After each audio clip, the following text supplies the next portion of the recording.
Well, hello, caners worldwide. Welcome to all new to the culture here. If you're brand new, make sure to subscribe and hit that bell icon so you don't miss anything. But this is just I think it's a fantastic segment, especially if you're just new to the culture, but also if you're an experienced veteran, because what we're going to be discussing here are the tools of the trade for a caner. What is in the caner gear bag, so to speak, and things that caners you want to have to enhance your experience. You know, in every activity, whether it be hunting, fishing, boating, sports, there are different items that are representative of the culture of that, and that's what we're going to be talking about here today. So get ready, because we're going to jump right into it. Now, the first thing, and this is going to surprise a lot of you, is that when you get bit by the cane bug and you're serious about this, one of the first things you want to do is choose a caner alias for yourself. Yep, that's right, an alias. Now, you probably have never heard of this before, but this has a long history with ACSD, American Cane Self-Defense. It stems back to the 90s, where yours truly would, over at the headquarters early on, just my experience in dealing with a variety of students and just tag them with names and give them names, and that's who they became. As a matter of fact, if you look at our DVDs, the first ones that were put out that we introduced, what is now known as the Classical Collection, and you see a bunch of us, I'm right there at the forefront, and everybody's in a coat and tie. All those guys had names. Super Size Me, Handsome Frank, Nasty Nessa. Today you have, well, at the headquarters, you have Cane Solo, Johnny Cane, my friend Mark Hugh of Cane Masters. He's known as the Cane Master, right? And so that's an identity that he's had from the onset.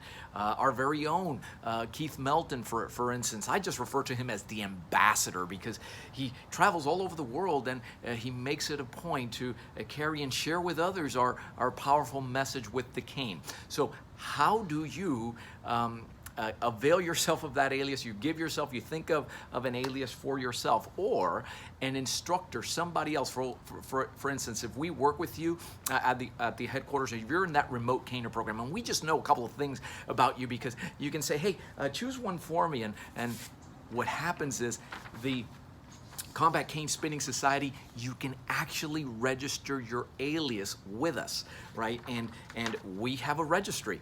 And see, this one is for Michael Laban out of Louisiana. He's a cane leader over there, and he is henceforth known to the CCSS family as Cool Breeze. Boy, what a great name when I think of Michael. Yeah, he's a cool guy. You got to love that. And so you didn't even know that we had something like this, but with your annual membership, we will go ahead and register your alias. Why? It's just fun. and fun is a big part of what we do. Now, you don't have to have one, and if when you do your application you leave that section blank, then you just go by your own name. But it's just something that we did, quote unquote, it's a bit of tradition in American Cane Self-Defense, and so now you know all about it. So if you're serious, get yourself an alias. That would be number one. Number two, let's talk about canes. And you've heard me say over and over that regarding canes, this has gone from the horse and buggy to the Learjet. It's as intricate as the firearm industry. What do you want those canes for? There are canes that are for exercise, for self-defense. There are canes that are for spinning.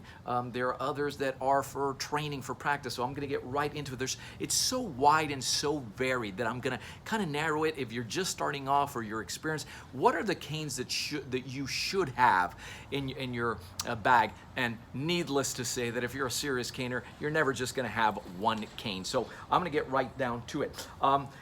You want to have something that you can bang with, and that would be a training cane of some sort. The premier training cane today, hands down, right now for ACSD is the octagonal heavy. That's what all the big boys use, right?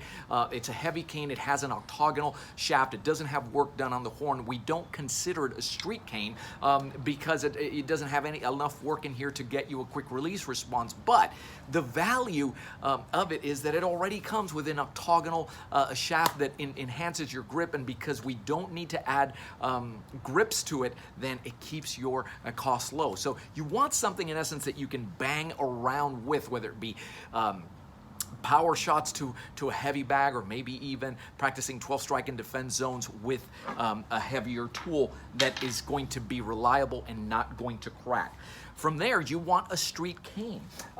You're always going to catch me these days with 1 or 2 canes. You're either going to catch me with the aircraft grade aluminum Raven, that's the metal cane, but you want a street cane, whether it be wood or aircraft grade aluminum. My preference, obviously these days, is aircraft grade aluminum. You can see my cane. This is my Raven from day one, 2 decades that I've had this cane, and you see that it's got the scars, the beauty marks. I don't care because I want it for functionality. There are individuals that purchase 2 Ravens at different points. Why? This can serve as your training tool to bang around with, and it's going to have the marks on it.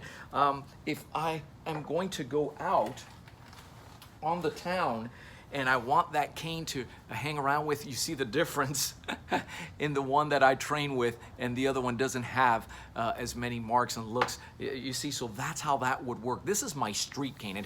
This is the premier tool. Obviously, we're biased, but we feel this is the premier cane for self-defense these days. So you want to have a street cane, and then if you are a spinner, you're into combat cane spinning, a culture that we basically started, promoted, then guys, you got to have a spinner. And the premier is the Crimson Spinner, whether it be the standard or the XL, which I'll show you in a minute. But this is a lighter cane. It's about ½ a pound lighter at least than the street canes, and it's specifically designed for maneuverability, spinning. Combat cane spinning is the fastest growing segment in the cane community in American cane self-defense. I'm not going to get into the details of it, but all the health benefits. It does have self-defense that all the old-time caners are looking at and they're going, wow, I haven't seen spinning like that, because they're used to just spinning from the horn. If you look elsewhere on the channel, I have elaborated on this and will continue to do so to educate caners as to the value of combat cane spinning. But you want to train with a heavier cane. When you set it down and you pick this up, it's like going from a pickup truck to a Lamborghini. So, and this is the premier cane for that. Now, how do you master? The easiest way to master all maneuverability with the canes, any skill set, is with a cane, with a mini cane. Right? These minis here. You want to have 1 to 2 of these, because you will eventually get into, as you progress up the ranks into the master ranks, you're going to want to be able to maneuver 2 of these. So you invest in getting 2 of these. It's well worth it, because it's always easier to learn it here with this than it is with a standard cane. And then if you're doing cane play, if you're doing any type of self-defense application, if you're doing live scenario training, something else that we introduced into the industry, and basically if you have another warm body and you're going cane on cane in training, you got to have a padded drone. It's the only way that you can train and have your training partners want to come back and play. Canes are very unforgiving tools. You got to have this. This doesn't mean that they don't hurt. You know, they can leave a mark, but it doesn't crush bone. These are padded canes. They're drones, and you're going to want to have one of those. Those of you also that do dueling or sparring, I have put it into the training manuals that individual is free to pad himself up with as much padding as he feels comfortable. We highly recommend wearing protective headwear, and you can call the headquarters, and we have these to ship to you. But you want to protect the eyes, you want to protect the head. Yes, even with the cane drone. So that's as far as canes. And then, guys, all these canes, you want to have a bag, and you probably want to have 2 different types of bags, right? So when I go to work out, I go to travel anywhere, I have a cane bag, right? We all do, especially if you're getting on planes and you're taking multiples. This is a shotgun bag. You can put our ACSD or Combat Cane Spinning Society logo on there, and it's zipped up and it carries multiple canes in there, so you may have to check it in if you're traveling. We've all done this. So that's one type of bag. So you'll have your minis, your drones, the heavy, whatever it is you're going to be using to that workout. If you're going to a meet, a cane meet, a meet and greet, you're going to be spinning, you're going to an event, you can take it as well for your other canes. But whatever bag you're going to take that is where you're going to display the cane. So if I'm going to a combat cane spinning meet, and I'm going to take one of these Cane or Cool, the new bags that come in silk, and you just go ahead and display. See how cool that is? You just pull a string here and it just unfolds, and it's done stylish, elegantly, and then that is the new Crimson Spinner XL, and that's what I'm going to be spinning with, let's say. So somebody like me has always on hand. I have a street cane. I will use my Crimson Spinner XL in this case. I'll have a drone, I'll have a mini, right? And then I'll have the carrying bags to go ahead and carry this. Usually two types of bags, one to travel, and you know, whatever your nicest cane is that you're going to be spinning with that day. It reminds me of maybe Antonio Banderas in that movie where he just opens, it's a violin case, and actually what he has in there are firearms, right? But it's along those lines. So you want to have fun with this and make it cool. And of course, in those bags, now you can always put the logo on there. So moving on to then headwear, right? So you've seen a lot of photos of me and hats. Well, where does that come from? You know, this is not unique to the caner culture. For instance, my Canarian stick brothers out there, and a big high five to you guys if you're watching. Thank you always for your support. You'll see that a lot of them wore hats, and the hats are anything from caps to fedora hats to cowboy hats, and they all play into your personality, and there's a very practical purpose. You know, a lot of those guys, they were farmers who were working out in the field, and so to protect themselves from the sun. I'm here in Miami, those of you in Arizona. Caning ideally would be an outdoor activity so you don't break things. We get a lot of videos all the time of you guys training indoors in a garage and so on and so forth, and that's cool. You can wear your hat there as well because it's got a cool factor to it and whatnot. So you have hats which are part of the culture. Do you have to wear a hat? You don't have to wear a hat, but now you know what it just serves a practicality. And you have headwear like these head cover similar to what a biker might wear, or you have, and that's to prevent the sun getting into your eyes, or you have a bandana, different caner, you wear different things, but it also says something when you wear that bandana, that head cover. It's akin to rolling up your sleeves in the West and saying, I'm getting down to work, I expect to sweat. And that's what that is about. That's also a part of the Okinawan, for instance, martial arts, where they put that hajimaki on, they tie that on, and they're ready to go. So that's as far as the headgear goes. And then shades, glasses. Why? For the very same purpose. You know, the sun. You don't want that.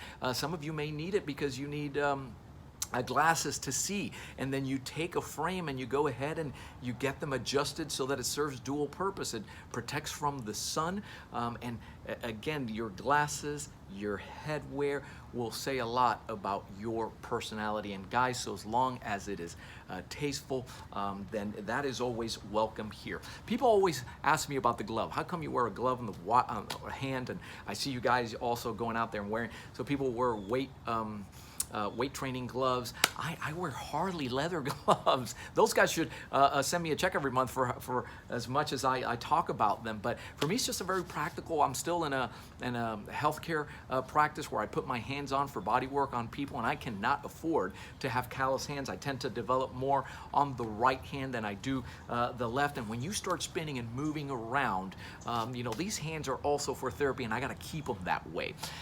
If you're not used to maneuverability and spinning with gloves, you got to start it off and try it out first, because there is a different feel to it. By the way, watch, this big watch that you always see me spinning with, that's just me being lazy. Don't spin with watches on Any little run into that watch changes the trajectory of the movement altogether. So you don't want to have that. As far as pants, guys, I wear jeans, tactical pants. I wear a tactical belt as well. If you're not familiar with a tactical belt does not need to be looped. It's designed to just go ahead and be ready, but you're wearing something that's comfortable. What about shorts? Yep, I have some of our instructors wear shorts. They go out there, it's hot, they go ahead and do that. That's just comfort on your end. Typically not anything that's tight and restrictive. We usually have tactical pockets because maybe you're carrying a pocket knife in there or something else, your wallet, whatever the case may be.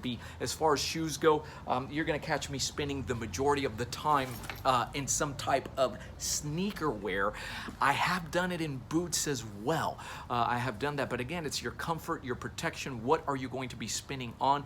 At the headquarters, it's all tatami matted, so they actually remove their shoes when they're over there. But obviously, if you're going to be outdoors, something that protects. But again, the comfort is important because you're going to be doing, especially if you do our style of combat cane spinning, society spinning, ACSD spinning, you're going to be pivoting, you're going to be turning. It's a lot like dancing. So you want to make sure that you're going to be comfortable there. You also want to have, every caner should have playlist. Music is important, if you train without it, that's fine, but I got to tell you that music's very much a part of the culture of the caner, and so you should have a playlist that you organize right out of your phone or wherever that is for your workout, and maybe that as well when you go spin for others. I always talk about this spinning for others because some of you don't know this, but you are cane entertainers. You don't see yourself as such, but you are. That's all part of the training, the music, the rhythm, right? We like to say, feel the rhythm, clear your mind. It's cane spinning time. And the music is very much a part of that. Every caner should, along with an alias, have maybe one song that represents who they are. That's their song. When you hear that song, hey, that's tied into so-and-so. That's so-and-so's, that's Johnny Cane's song over there. We know that is going to be his tune. Again, so as long as there's no cursing and it's tasteful, right? Because that's what we're about. Practical things, you want to have a water bottle. I always have a water bottle, especially if you're going to be caning outdoors, and you want to have a first aid kit. You want to have a first aid kit. The two main injuries that happen with spinning are all have to do with impact. You hitting yourself while you're training with that tool, and so you want ice packs in there, and you want something to take care of cuts, any type of cut. So something you can clean that with, maybe some topical antibiotic that you can have there. It is common to hit yourself when you're training and your maneuverability, but we don't really get major injuries. Beyond that, can you sprain an ankle, so on and so forth? Yeah, you want to have the first aid on hand for those two main things, ice and things that you can patch cuts. I have whacked myself so many times in the head, which explains a lot about me, but it's inevitable. It's just part of the game. You're going to drop the cane and you're going to be whacking yourselves. And guys, that's essentially it. I'm going to give you another bonus tip here that every caner should have. And I'm going to take off my glass and look at you when I say this. Bring a big heart and a big smile, because you should always be training in a joyful fashion. And look at the logo.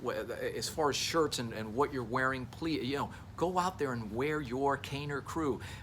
Maybe it's the ACSD logo. See that? Instructor gives you an identity. ACSD, the Combat Cane Spinning Society shirts. Go to the site and you'll see that there's a lot of shirts there. Maybe you're creating one for your cane crew, for your student. But go out there and represent. It's part of our culture. Big heart, big smile, have a good time, enjoy it. Guys, feel free to comment below. I hope that expands your view and provides insights as to this growing cane culture. Let me know what it is you use, any questions that you have, something I may have missed as well. We look forward to it. As always, my staff and I are here to serve you. We love talking to you. We're at 800-289-8188. Thanks for watching, always your kind support, and keep caning.